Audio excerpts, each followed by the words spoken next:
নমস্কার, আমি Tanushree Mitrapal, reiki master teacher. আজকে যে বিষয় নিয়ে আলোচনা করব সেটা হচ্ছে জ্যৈষ্ঠ মাসের পূর্ণিমা তিথি। এটাকে বট সাবিত্রী পূর্ণিমাও বলা হয়। জ্যৈষ্ঠ মাসের পূর্ণিমা দিন সনাতন ধর্মে এক বিশেষ তাৎপর্য বহন করে। এই দিনে সতী সত্যবানকে মৃত্যুর মুখ থেকে ফিরিয়ে এনেছিলেন। এই পূর্ণিমার বট গাছের তলায় পুজো ও সত্যনারায়ণ ব্রত আয়োজন করা হয়। যারা নিষ্ঠা ভরে এই ব্রত পালন ও কাহিনী পাঠ করেন তাদের মনস্কামনা পূর্ণ হয় বলে বিশ্বাস। পুরো আলোচনা করব। তার আগে প্রত্যেক দিনের মতো আপনাদের যেটা মনে করিয়ে দিই, আজকে যদি আমার চ্যানেলে প্রথমবার ভিজিট করেন তাহলে অবশ্য করেই চ্যানেলটা সাবস্ক্রাইব করে নেবেন। ভিডিও ভালো লাগলে একটা লাইক করবেন এবং কোথা থেকে আমার ভিডিও দেখছেন সেটা কমেন্টস করে অবশ্য করেই জানাবেন। আর আত্মীয় স্বজন বন্ধু বান্ধবের কাছে শেয়ার করবেন যাতে এই ভিডিওর ইনফরমেশন সকলের কাছে পৌঁছায়। জ্যৈষ্ঠ পূর্ণিমার ব্রত কাহিনী।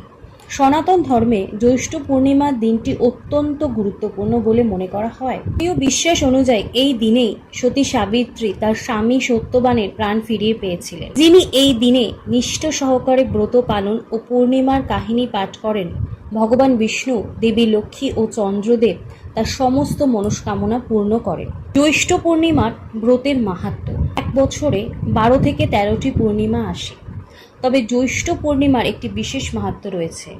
হিন্দু ধর্ম মতে প্রতিটি পূর্ণিমারই তাৎপর্য রয়েছে। জ্যৈষ্ঠ পূর্ণিমা এই দিনটি আবার বট কিংবা বট সাবিত্রী পূর্ণিমা নামেও পরিচিত। এই পূর্ণিমা তিথিতে অনেকেই সংসার সুখ সমৃদ্ধির জন্য লক্ষ্মী নারায়ণের আরাধনা করেন। এই ব্রতকেই বট পূর্ণিমা বলা হয়। এই দিনে বিবাহিত মহিলারা তাদের স্বামীর দীর্ঘায়ু ও সুখ সমৃদ্ধির জন্য ও সুখী দাম্পত্য জীবনের জন্য ব্রত পালন করেন। এই ব্রতে একটি পবিত্র কাহিনী পাঠ করার রীতি আছে। জ্যৈষ্ঠ পূর্ণিমার কাহিনী। প্রাচীনকালে রাজা অশ্বপতির ঘরে বছর পর এক কন্যার জন্ম হয়। নাম রাখা হয় সাবিত্রী।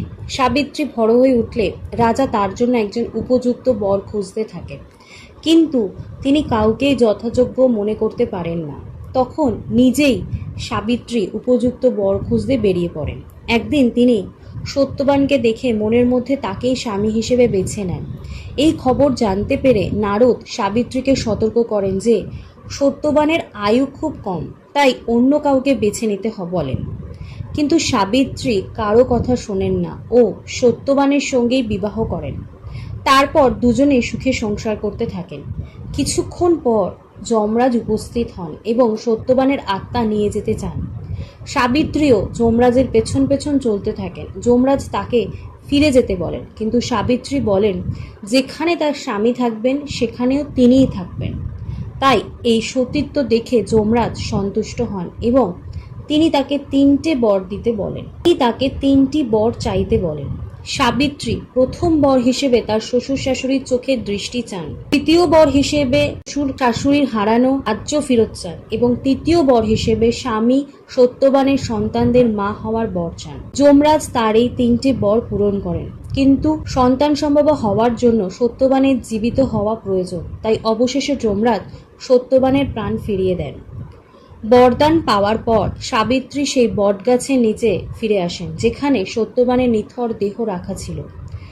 বরদান অনুসারে সত্যবান জীবিত হন, তার শ্বশুর শাশুড়ির দৃষ্টি ফিরে পান এবং রাজ্যও ফিরে পান। তখন থেকেই জ্যৈষ্ঠ পূর্ণিমার দিন বটগাছের পুজো করার প্রথা রয়েছে। দৃষ্টিতে অনেকেরই চন্দ্রদোষ থাকে।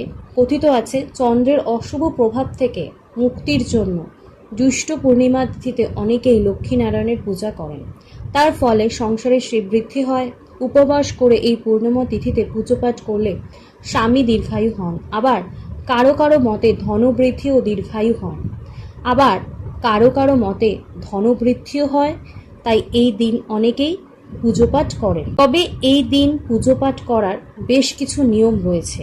নিয়মগুলি মানা অবশ্য করেই প্রয়োজন, যেগুলো না মানলে কিন্তু হতে পারে ঘোর সর্বনাশ।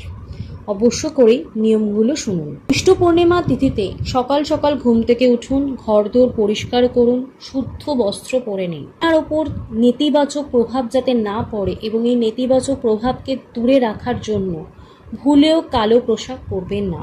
এই দিন পারলে কিছু দান ধ্যান করতে পারেন।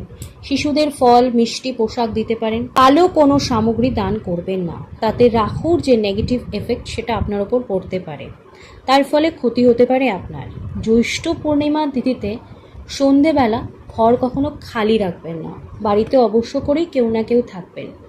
এই দিন সন্ধেবেলা আপনি ঘর বাড়ি অন্ধকার করে রাখবেন না, মোমবাতি অথবা প্রদীপ কিন্তু অবশ্য করেই জ্বালাতে হবে। তো অবশ্য করেই এই ভিডিও মিস করবেন না, প্রচুর প্রচুর শেয়ার করুন যাতে সকলে এই ভিডিওর বেনিফিটস নিতে পারে।